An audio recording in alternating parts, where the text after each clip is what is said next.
আবারও পাল্টাপাল্টি সংঘাতে উত্তপ্ত থাইল্যান্ড কম্বোডিয়া সীমান্ত। এরই মধ্যে উভয় দেশের সংঘর্ষের পর কম্বোডিয়া সীমান্তে বিমান হামলা শুরু করেছে থাইল্যান্ড। থাই সেনাবাহিনী জানিয়েছে রোববার বিতর্কিত সিসাকেত প্রদেশের সীমান্ত লক্ষ্য করে গুলি ছুড়ে কম্বোডিয় সেনাবাহিনী। এতে একজন নিহত এবং দুজন থাই সেনা আহত হন।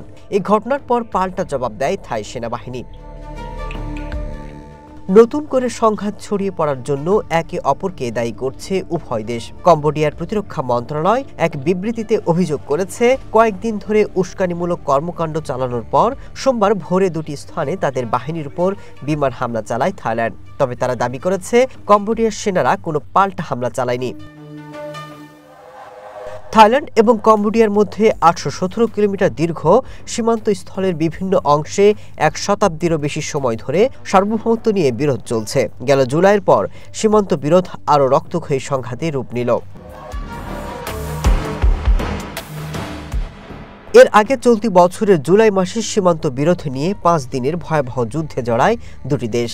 ওই সংঘাতে অন্তত ৪৮ জন নিহত হন এবং প্রায় ৩ লাখ মানুষ বাস্তুচ্যুত হন। তবে মালয়েশিয়ার প্রধানমন্ত্রী আনোয়ার ইব্রাহিমের উদ্যোগে এবং আমেরিকার প্রেসিডেন্ট ডোনাল্ড ট্রাম্পের মধ্যস্থতায় যুদ্ধবিরতি চুক্তি সই করে তারা। Masud Rana, one international desk.